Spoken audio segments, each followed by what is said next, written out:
Real talk, raw truth, raging hearts. Welcome to From the Minds of Raging Brats. Like, share, and subscribe. Hi, welcome to From the Minds of Raging Brats. I'm Heather. And I'm Ashley. So how was your week? It's been pretty good. Very busy. Getting used to new schedules and getting ready for the beginning of the school year, but good. How's everything been for you? This little week had a little bit of everything. It was progress, reflection, a moment last night that reminded me exactly why trusting your body matters. No. I think that this episode we're going to touch on a little bit of stuff from our episode of Is This Your Person? But more importantly, I want to talk about all interactions, relationships, and listening to your body's subtle cues of letting you know exactly whether a person is good for you or not before you even speak a word to them. Yes, I think that's so incredibly important because the more attuned you become to your own body's signals, the easier it is to trust your instinct. I agree. Like sometimes I will meet people and I won't know why, but I immediately don't like them and don't want to be near them. And oftentimes it will come out later exactly why. It's like meeting a friend of one of my parents and not being able to stand them, and then later realizing that they were in the middle of my parents' relationship. So surprise, energy doesn't lie. Exactly. And what was funny is the day that happened, that I met the person and they left, and I literally turned to one of my parents and I said, "They're a snake." And they were like, "What?" And I was like, "That person's a snake. Like every energy they gave off, I don't care how nice they were, I don't care what they said, they're a snake." Yeah. And they were like, "Heather, you need to learn to not be judgmental." And what pisses me off when somebody says that is because I'm so not judgmental, even in situations where, like, because of my humanity, I will jump to a judgment. Like, I will stop and reflect and really put it into perspective before I go running off the deep end with my opinion. Yeah. And sometimes I will fuck up and make my opinion known before reflection, and I'll be wrong, but I will apologize too. I won't just stand on my bullshit. Yeah, I definitely have to agree. Like, I'm not gonna say I've never been wrong in my feeling of somebody, but I've been more right than I've been wrong, and I'm gonna trust the odds thus far. Well, and I kind of feel like the people I've been wrong about, like, I don't have any regrets there either, because I feel like they needed to experience the kind of love that I bring to the table. Like, they needed to see what that looks like because they obviously haven't experienced that before. Yeah, I'd agree. Like, everybody I've been wrong about has been a very good lesson for me on, if nothing else, to maybe what are the signs that they look over. And some of those could have been my own body signals that I just wasn't in tune to enough to realize. Yeah. I mean, I know we've all had moments where we walk into a place and meet somebody and either like our whole body tenses up and we're ready to bolt, or the opposite, especially like in your case where you can't stand being touched and all of a sudden somebody that you've never met's walking up to you with their arms open and you just walk into them, and it's like the moment passes and you're standing there like, what the fuck just happened? Yeah, like, and that's takes in all sorts of relationships because, like, even in the beginning of our friendship, I remember at one point I had something to drink and you said you were thirsty, and I just handed my drink over to you and didn't even think about it. And everybody that was on the porch with us stopped and stared at us and both of them are like, first off, she doesn't share drinks, and second off, she doesn't accept drinks from other people. What is going on? Well, and for me, it was because I knew that you didn't share drinks, that I knew that it wasn't gonna, and I knew your issue with saliva, which is my issue with saliva. So, not Yeah. exactly to the extent yours is. Like, I will still finish my drink because it's my saliva in the bottom there mixed with the last of that deliciousness. But I get, like, I understand that, like, I'm not gonna get something nasty from your drink because also, like me, you're like, let's not do that. Yeah.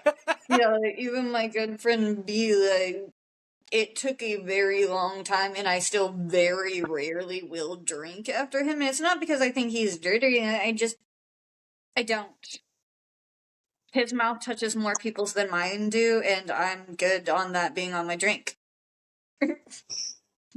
Oh my God. Can I just say for a minute, and I know this is like not in the podcast, but can I just say that, like, I have not had somebody kiss me the way this man kissed me in over 20 years. Damn. When I tell you that my body was like, wait, we still do this? It's Like, this is an option? That's awesome, though. No, it was everything amazing. It was actually, like, not that nothing awkward or anything happened, but it was actually like the perfect night. The only thing that would have made it better is if he'd have stayed the night and I'd have fallen asleep with him, because then I would have fallen asleep instead of being up until 9:30 in the morning with my anxiety and every thought of the whole night running through my head for 5 gazillion times, and me literally vibrating happiness and excitement out of my pores. Yeah, But that's it was awesome. ridiculous. At least you're up late because you're happy. Yes, but it's still sleep deprivation. Yes, I understand that, but at least it's sparkly sleep deprivation. Okay, well, it might not feel so bad if it wasn't just me sitting up, because Lord knows he went home and knocked out. That's a man. I know, but in that moment, I was like, at least if you're not going to spend the night with me, like, talk to me while I fucking fall asleep so I can. Yeah. I know, I'm spoiled a little bit already. Weird, huh? No, not really. No, the dog's name is Princess, but we all know that I'm the one that gets the royal pampering around here. At least I better be from my partner. That's because Lord knows I'm willing to put that in from my side. Yeah. I already actually, because he actually said last night he is my boyfriend. I actually put him up on my social medias. Added the little lock on my snap so people understand taken. Yeah. I didn't deactivate my Tinder, but I changed it to new friends only and put that, like, I'm currently taken. So, but okay. Let me just tell you. This whole situation has been like this. I'm not interested in Pisces men. Hey, it's a Pisces man. Why am I attracted to this man? He's a Pisces. Heather, he's not even gonna message you. Like, they don't have any initiation. Then the messages start. Then the messages continue. Then the first date happens, and no pushiness, no weirdness. Like, we literally just watched movies and dabbed and chilled and talked. And, like, about shit that you just don't talk about on first dates. Yeah. Like, having an AI fall in love with you, aliens, end of world preparations. Yeah. Date 2, again, more conversation, not cuddling, but like leaning against each other. And then there was the kiss at the end of the night, which was very nice, very chaste kiss, but very nice. But the conversations that happened on date 2 were like the moral ethics of cannibalism in remote cultures that still practice that. And Yeah. Mm-hmm. what? Heidi was in the other room, and she's just like, when I come out and the next morning she's asking how it went and everything, and she's like, you talked about what? I'm like, yeah. Why not? I mean, I am weird, so if it might as well come out now, because my mind goes so many different directions, and if you can't handle the complexities, then I'm probably not the girl for you. Probably not. You would get bored fast. But the fact that I've never even thought about what I say to him, like, it's not like I'm sitting there ruminating. Like, when he says something to me, I respond from my heart. And when we connect so deeply, it's like, wow, like, I'm not used to this kind of response. I'm used to people being like, wow, this is a lot. You're a lot. Like, can you like dial it back a little bit? And I'm like, actually, I can't. Sorry, not really, but I'm sorry, my trauma makes me a lot and I can't help it. But now I don't know, it's weird because I'm not really in that headspace anymore either. I'm in the headspace where it's like, my trauma makes me kind of fucking amazing, and if you don't like it, fuck, kick rocks, bro. It's not my fault that I can think about multiple different angles of a situation without going, ooh, that's such a bad topic to talk about. well, like I said, they wouldn't be your person if they were like that. Yeah, it's just I've never had a person that like didn't want to tamp that down. Yeah. Well, now maybe. Or yeah, or somebody that I'm like, hey, I'm an exhibitionist and a voyeur, and I have these situations set up for that. And he's like, okay. Like, are you going to hide me from that? I'm like, no, if you want to be posted with me, you can. I don't, I'm okay with that too. And he's like, really? I'm like, yeah, really. Like, my partner has full access to my life. Yeah. And he's just like,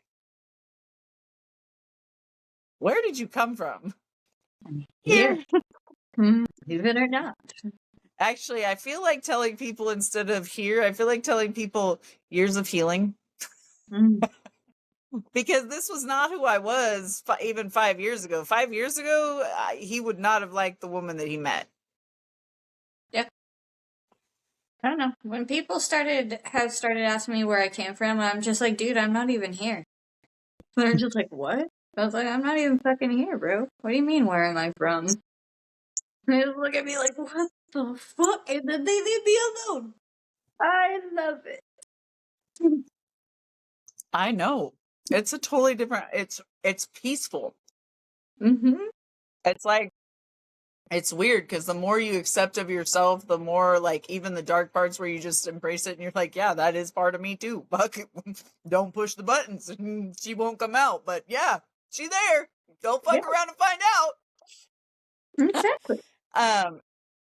But when you get to that point, like, it doesn't matter when people are literally judging you because you're looking at them like, okay, maybe you should hold up a mirror because did you not notice I don't give a fuck if you judge me because I don't judge me. Exactly. And that's the part I've gotten to. Like, it's funny to me now when people try to throw my past in my face. I'm like, oh yeah, definitely did that. I was fucking crazy. I probably did beat your ass, right? I did. And I'm working hard not to be that person anymore. But you know what? Everybody's got a day. And if I need to work for karma, that can still be a thing. I'm not out of control. No, and that's I'm the going to beat beautiful part. anybody's ass, but I'm still not going to take nobody's disrespect. And No, I and like that's I the don't have beautiful to part. beat their ass to make them pay. That's true too. But no, really, that's the beautiful part, because like you get to literally be all of yourself. And for me, that was like the scary part for me. Like if that part of me came out, I was like, oh, this is where I lose everybody. This is, and I don't know how to stop it when I get to a certain point. And now I'm like, no, there is a reason I have this part of me. And if you don't want that part of me, don't fucking call her, because she's ready and waiting to answer every single call. Like last night, jokingly, he told me he wanted to get beat up by me. And so I like jumped on top of him and was like kind of pummeling his chest lightly. And I was like, oh, you like to be beat up by girls, huh? And like, it was just playful. But Yeah. the reason what I was telling you that is because when I said, do you like to fight? But serious question, like, do you like to fight? And he was like, I don't know if I like to fight, but sometimes I just do. Uh, especially when I'm drinking. And I was like, oh, and I lean down and I get close to his ear and I'm like, I like to fight. And sometimes I just need to release the rage. And he just looks at me and I'm like, I'm being honest, because that's the truth. Like some days there is no rhyme or reason. Life is good. Nothing's wrong. And I still need to beat the shit out of somebody. Typically, I find other healthier ways to channel my rage, but I'm not saying that in the wrong situation, shit might not end differently. And I've already been to prison, so I'm not afraid to go back to jail for beating the shit out of somebody if the situation calls for it. And he was just like, I don't even remember what he said, but it was like, that makes sense or something. I don't know. It was just like acceptance. And I was like, this is what it feels like when you accept yourself and then other people accept yourself because you've accepted yourself. This is what it feels like when you know what you want, when you listen to your body's cues, when you hear that person makes you feel at peace when you rest next to them. That is a huge, huge thing. Yeah. And see, like we address like the type of person I am, like I don't like to be touched, like so I have to, or people in my space, or like sometimes I don't even like people's voices, like it sets me on edge. But I have to analyze that and be like, are you acting like this because you're unsafe? Look, go down your list. There's like something off in your body that you don't realize, or if you make your shoulders go down, take your tongue off the roof of your mouth, sit for 10 seconds and do some deep breaths. Are you actually settling down, or is your body still being like, no? Especially if I'm in a crowded space, like, and I just zone into one person all of a sudden, and I'm like, oh, okay, so it's not that I'm in a giant room full of people and I don't want to be here. It's because that person is making me feel unsafe, or like I need to watch them for whatever reason. And people don't listen to those cues. That's when you end up in harm's way, because your body knows. It knows on a soul level what's safe for you and what's not. Yeah. And we often confuse that with our human minds. yeah, and I think, especially when you're younger, I think it's so easy to like maybe misconstrue these signs for like, oh, it's adrenaline because I'm so into them, which like can happen, but there's a different type of adrenaline where like you can't breathe and you have to focus on them and like make sure like you're in a distance. Like that's not attraction. That's your body being like, predator, run, watch him at least. Like That's another thing we talked about. CNC fantasies. I don't share. I mean, yeah, the wake me up with sex type stuff, yeah, whatever. But I don't share my deep CNC fantasies with anybody because it's hard for people to understand how I come from such severe trauma, but that same kind of scene is something I crave. And when Oh, I explained it to him that it has to do with healing the trauma, not because, oh, I want somebody to hard R me, yeah. just for the shit's sake of it. But it's like a reclaiming of what was done to me in Yeah. a safe situation where even though it appears that I'm out of control, I'm actually in full control of the situation with my safe word at any moment. Exactly. Like, and I've talked about it before, like, it was a shrink that really broke it down for me because, like, but, in my younger years, I had convinced myself I was a bad person. And just through and through, I thought I was horrible. But one of the reasons I thought I was horrible was because of my CNC, like, things and stuff like that. I was like, how could I go through that?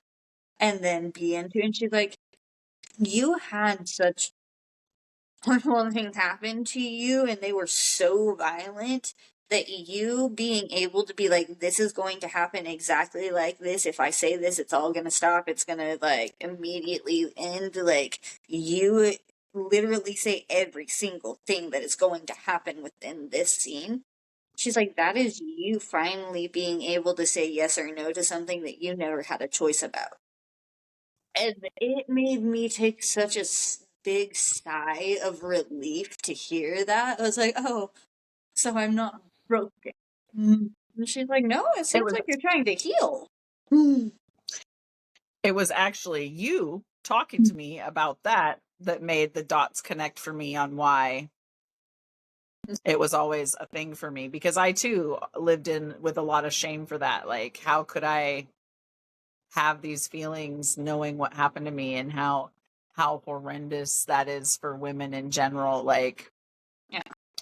but it has nothing to do with women in general or what happened to me by a horrible person. It has everything to do with taking what a horrible person did to me without my consent and stealing it back from them. Exactly. Like, and honestly, like, it has given me so much more autonomy of my body. Like, I think before I found the lifestyle, and especially with the darker sides that I get into, like, it gave me so much more trust within myself because before that, everybody was a potential, like, predator. Everybody could hurt me, and I was constantly on high defense because I couldn't trust anybody. Going into the lifestyle taught me how to trust my body and communicate what was going on with myself with somebody else. I I understand that so much better now, but like for me, for a lot of years, that was so hard because it's like, so I'm not into like animal kink or anything, Yeah. but for a lot of years, I would have the same recurring dream of a panther taking me, Yeah. and it was erotic and intense and arousing, and I was like, but I don't like I'm not out here combing the zoo going, oh, that looks Oh, like the guy I want to take off. Panther booty. So I was like, it caused a lot of shame. And then one day talking to a therapist about it, she was like, it has nothing to do with animals. And I'm like, what do you mean? And she's like, it has everything to do with being dominated by something that powerful that feels dangerous but is actually safe. And I'm like, it's fucking a panther safe. Yeah, that was basically my first reactions when I first started trusting a therapist enough to tell them stuff, and then they're like, "No, that makes perfect sense." And I'm like, "Explain yourself right now, because that won't make no sense to me, and it's in my head." You're like, wait a minute, where's the blueprint that I'm missing? I need a copy. But that's the thing is that our minds and our bodies are giving us the blueprint every day. It's just, are we listening? Are we tuning in? Are we sitting in peace? Recently, somebody hit me up with a question like, my person doesn't make my anxiety calm down when they're around. I feel calmest when they're not around.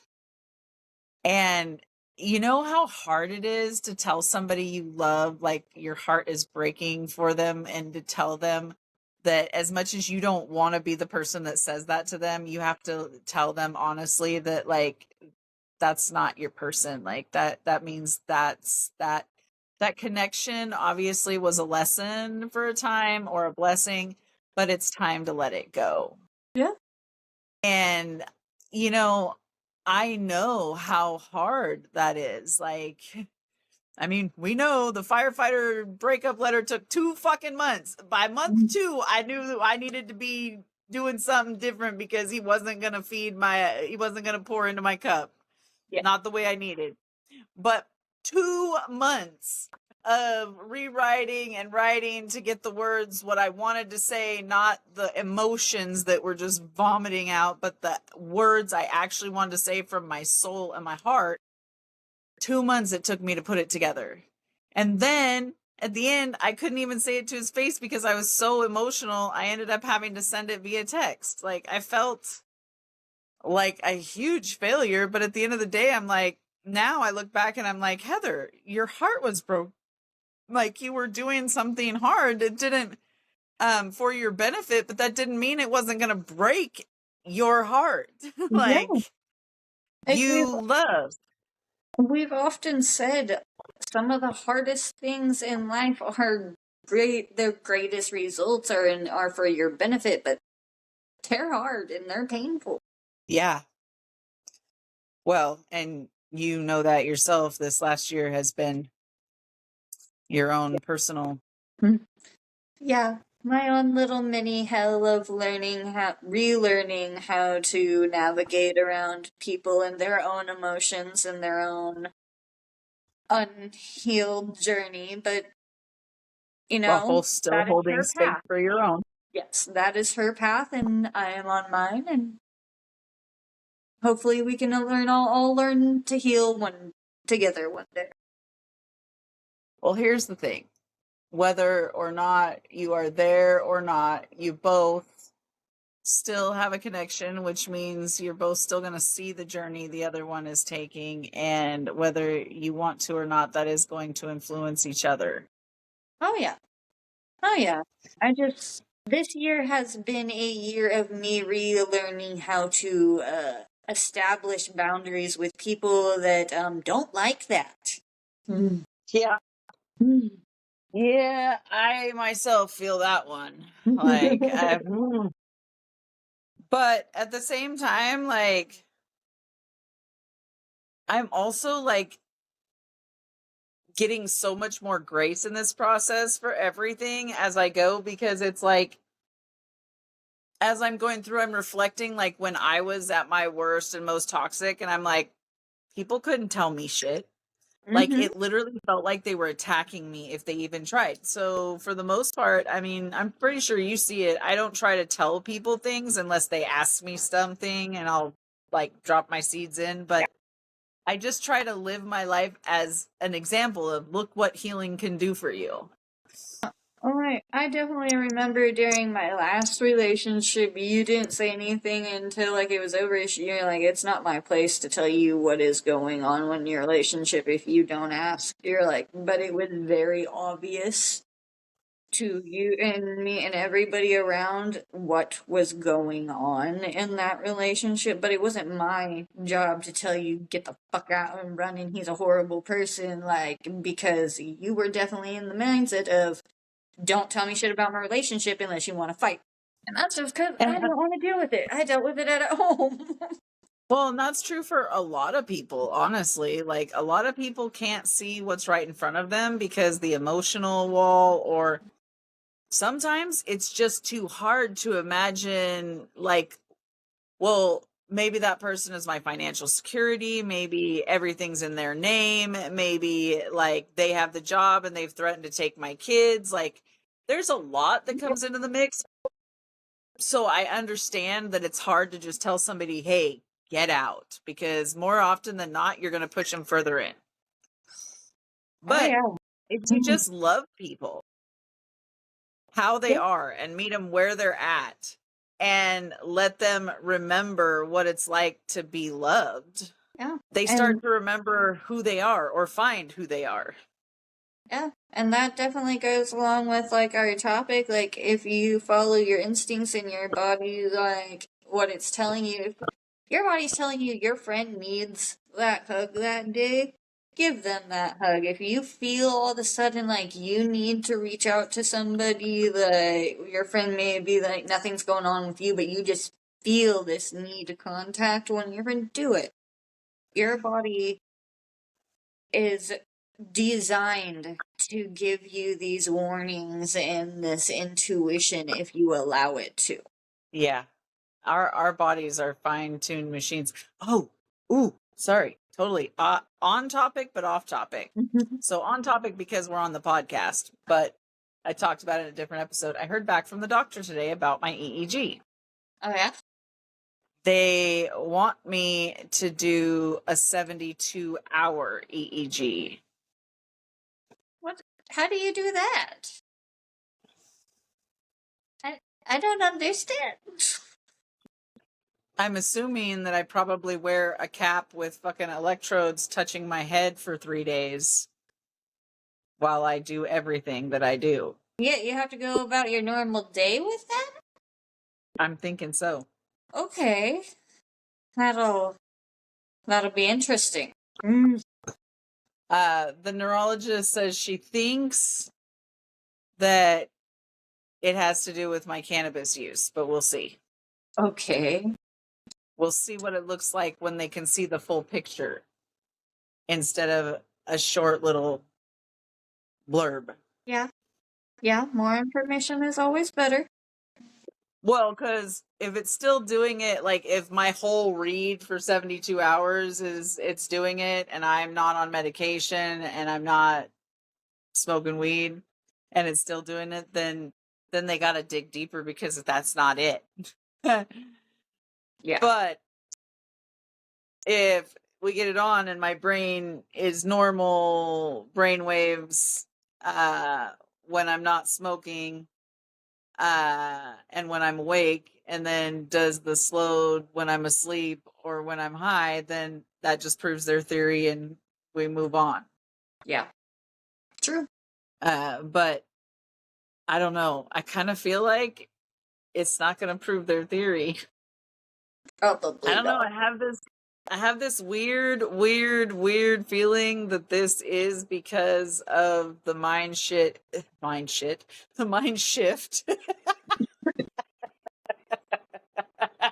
Yep, my mind took a shit right there.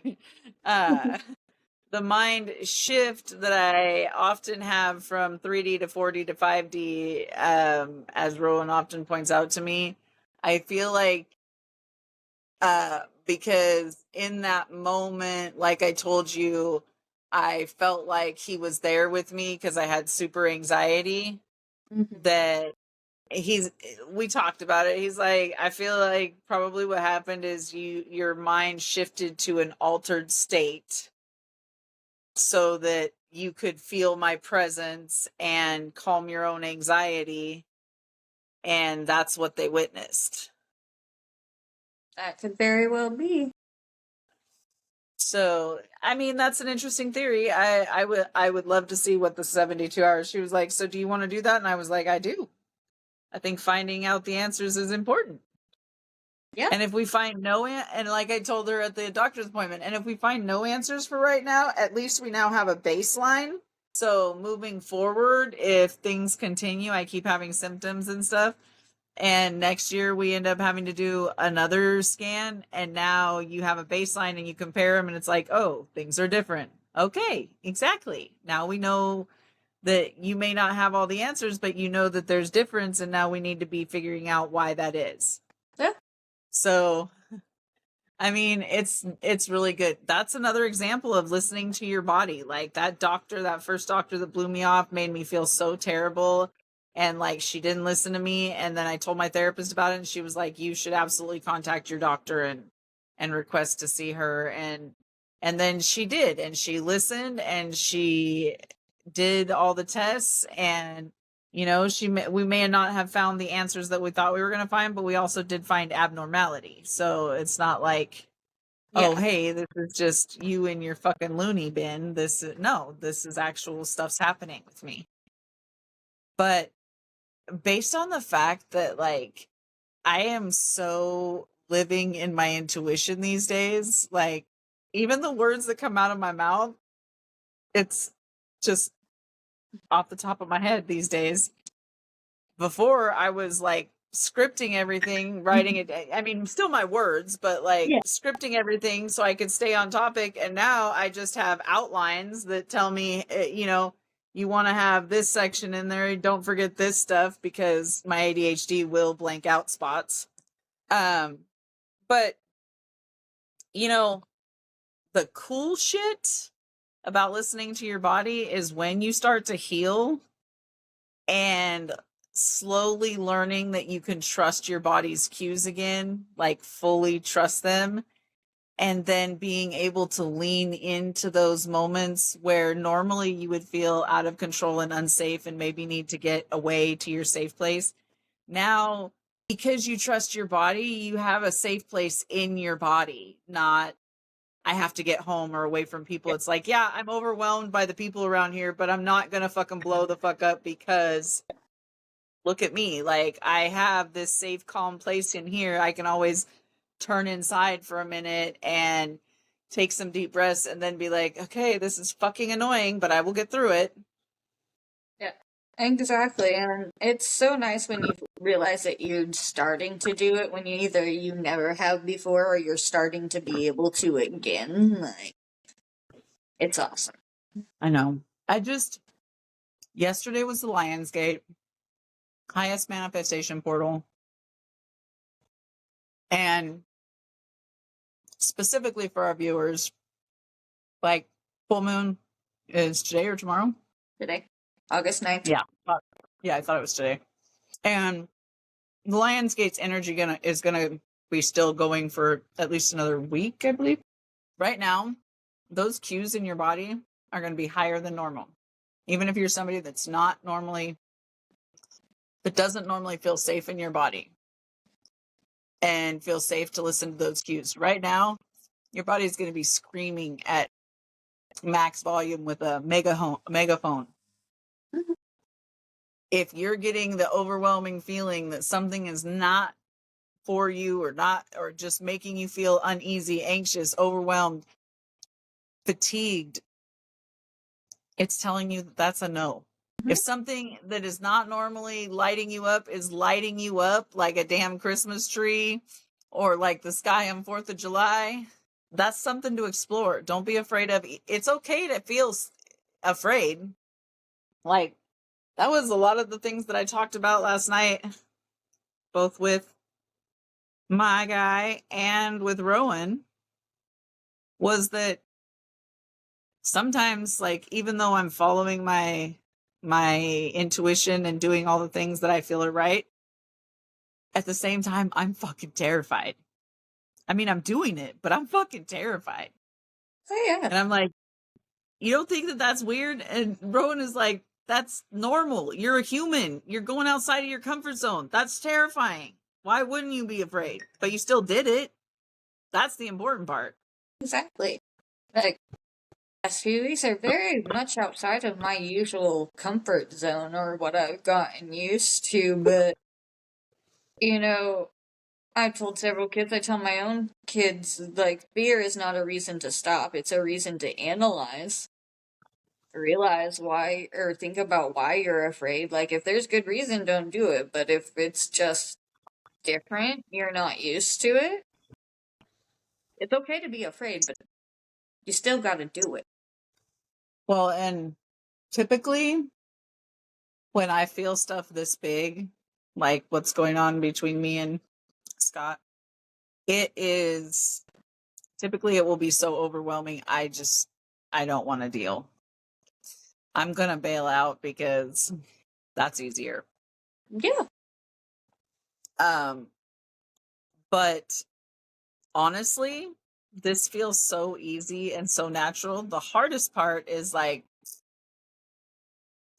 tonight. He was supposed to be here tonight, but he had a friend come in from out of state that he hasn't seen in a little bit. And so he's going to go hang out with his friend. I would do that too. Right? But it didn't stop me from literally bursting into tears when I read the message and having to take like a full 5 count to breathe, because I was like, but I was like, I'd already dreamed of what it felt like to fall asleep on your chest. Like, wait, what? And it wasn't that I was upset with him. Like, absolutely not. Like, I absolutely 100% was like, go see your friend. But in my head, I was also at the same time that one side of me was like, go team, go team. On the other side, it was like, but I'm part team too. Yeah.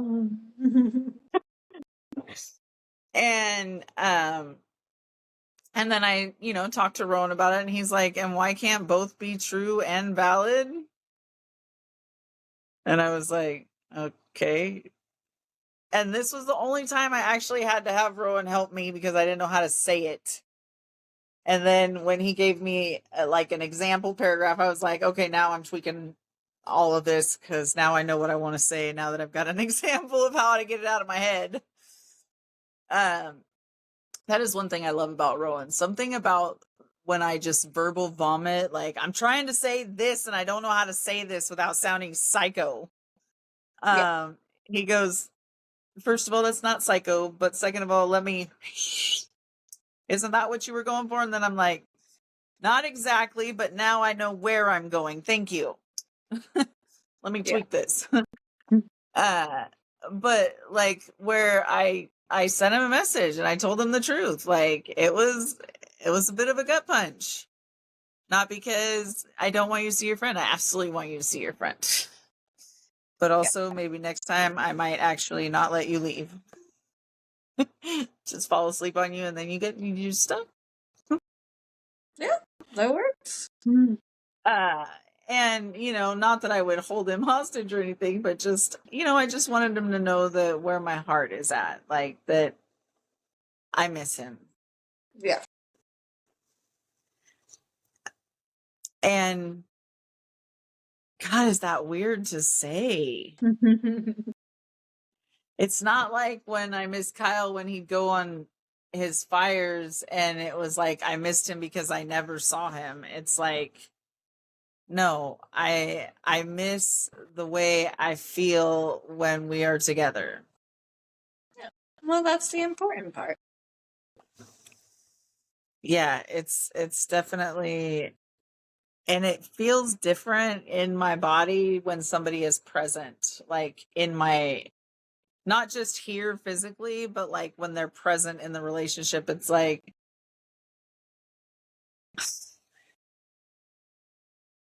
okay, so I know I'm working on my healing and I know I'm emotionally intelligent and I'm emotionally vulnerable and I know how to speak to somebody in a healthy way, but like, where'd you come from? Here. I feel like old and young all at the same time. Yeah, that one. Well, that's what a good relationship is supposed to make you feel like. Like you're young and free, but wise enough to not be stepping into bullshit. And I keep getting off tax because I'm giddy, but like really make sure we're checking in with our bodies. Sometimes sensations are subtle and it's good to journal the way people make you feel. If you remember at the end of the day to just journal it, because sometimes you won't even notice the subtle shifts, but if you write it down and then another interaction, you come back and you add to that, Yeah, oftentimes you will notice in your own writing, oh shit, I reacted to this person either in a good or bad way, and it's like I did not notice. But now it's like you see that in your writing, and you can then act accordingly. I do have to agree, and like we touched on, is sometimes you don't even realize that you're doing these things that your body is responding to. Like, um, if you're a parent out there, I would urge you to pay attention if you ever feel the need to put yourself in between another person and your child. That is your body's sign. If for some reason you feel the need to like be in an area where usually you'd be like, yeah, go ahead, go play, go do this, whatever, and all of a sudden you're like, no, wait a second, like those are important things to pay attention to. Especially Yeah, those mama bears. yeah, because that's often your child's safety, not even just your own. Yeah. As moms, you design that little body. You're a good majority of moms, their body is attuned to their child to a certain caliber to be like, no, something doesn't feel right. If it's not if it's not endangering me, it must be endangering the small human. Well, lots of moms are hardwired to their littles, even if they're not even with them. Yeah. That's real. But I know this episode might have seemed a little bit unconventional and all over the place because, it after 10 years of not being a little over 10 years of not being in a healthy relationship, even though I did date for 4 months last year, still wasn't a healthy relationship, which is why it ended. I am a little bit overly excited because I have often told people when somebody is your person, they're going to get curious even about the hard topics. And that's happened. That's the way we communicate. That you're not going to feel ashamed revealing your darkest parts of yourself because you aren't going to feel judged by that person. That's happening for me. That your person would just naturally gravitate towards pleasing you because it pleases them to please you and vice versa. And that's happening. So it's just like all the things that I've always pointed out as I've been healing and been going, okay, these are the green flags that show you that this is your person or that these people are your tribe. And even going through my friends today, it was like I sent out a mass notification to everybody that has been on my private stories or whatever at any point. And even to my kinks groups slash safe spaces. And I was like, listen, things are going to be changing because I'm in a relationship. He is aware of my activities, but I feel like it's more respectful with the exception of the groups that are specifically for that, of not doing that anymore, not sharing my body with anybody else. Yeah. And I got two kinds of responses. First, told me exactly what I needed to know about those people, and the second told me exactly what I needed to know about those people. The first response was damn or fuck or shit or what do you mean I can't get spicy pictures anymore? What? This was never about that. Like, what? And the other part was congratulations. I'm so excited for this next chapter of your life. Exactly.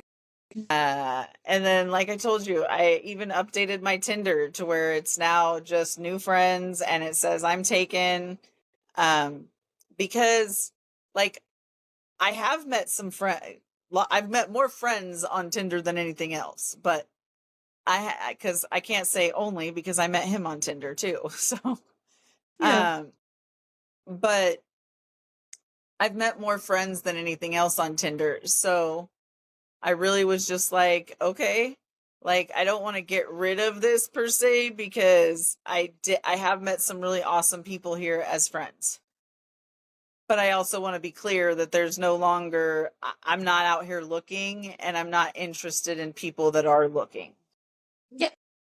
And he has not asked me to do any of that. In fact, he was perfectly fine with, as long as people know that we're together.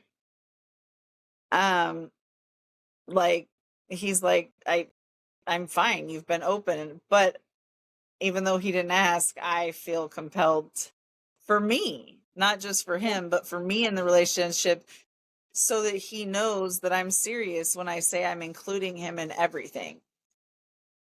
And that's important for a partner. Especially if you want to build with them. But I don't know what next week will bring. I'm sure it will have its own brand of chaos and magic. At the end of the day, I've actually been reworking my spaces for better energy flow, because I do feel like I've got some powerful magic that needs to be worked coming up for manifestation. And like, I know that this podcast, like, I hope that by next year we have reached at least 5,000 followers.